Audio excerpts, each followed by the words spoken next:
ಇದೆಲ್ಲ ಹಾಗೆ ಉಳಿಸಿದೆ.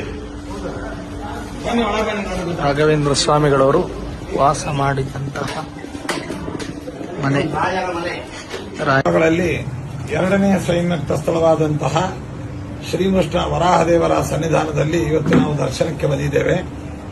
ಈಗ ನಾವಿಲ್ಲಿರುವಂತಹ ಸ್ಥಳ ರಾಘವೇಂದ್ರ ಸ್ವಾಮಿಗಳವರು ಪೂರ್ವಾಶ್ರಮದಲ್ಲಿಯೂ ಆಶ್ರಮ ಆದ ನಂತರದಲ್ಲಿಯೂ ಇಲ್ಲಿ ಇದ್ದಂತಹ ಸ್ಥಳ. ಶ್ರೀ ಸುಧೀಂದ್ರ ತೀರ್ಥರು ಇಲ್ಲಿ ಚಾತುರ್ಮಾಸ್ಯ ಕುಳಿತಂತಹ ಸ್ಥಳ. ಇಂತಹ ಸ್ಥಳವನ್ನ ಹೊರಭಾಗದಲ್ಲಿ ಬೇರೆ ರೀತಿಯಾದ ಕಟ್ಟಡಗಳು ಮತ್ತು ಅಭಿವೃದ್ಧಿಯನ್ನು ಮಾಡಿದರೂ ಕೂಡ ಅವರಿದ್ದಂತಹ ಸ್ಥಳವನ್ನು ಅದೇ ರೀತಿ ಕಾಪಾಡಬೇಕು ಅನ್ನುವಂತಹ ಒಂದು ಹಿನ್ನೆಲೆಯಲ್ಲಿ ಈ ಮನೆಯನ್ನ ಎಷ್ಟು ಸಾಧ್ಯವೋ ಅಷ್ಟು ದುರಸ್ತಿ ಮಾಡಿದ್ದೇವೆ. ಮೇಲ್ಗಡೆಗೆ ಶೀಟ್ ಹಾಕಿ ಆ ಹಂಚು ಮತ್ತು ಹಳೆಯ ಛತ್ತನ್ನೆಲ್ಲವನ್ನು ಗೋಡೆಗಳನ್ನು ಅದೇ ರೀತಿಯಾಗಿ ಉಳಿಸಿ ಇದು ಮಾಡಿದ್ದೇವೆ. ಇಲ್ಲಿ ನಮ್ಮ ಪರಮ ಗುರುಗಳು ಶ್ರೀ ಸುಷಮೇಂದ್ರ ತೀರ್ಥ ಶ್ರೀಪಾದಗಳವರು ಇಲ್ಲಿ ರಾಘವೇಂದ್ರ ಸ್ವಾಮಿಗಳವರ ಮೃತ್ತಿಕಾ ಬೃಂದಾವನದ ಸ್ಥಾಪನೆಯನ್ನು ಮಾಡಿದ್ದಾರೆ.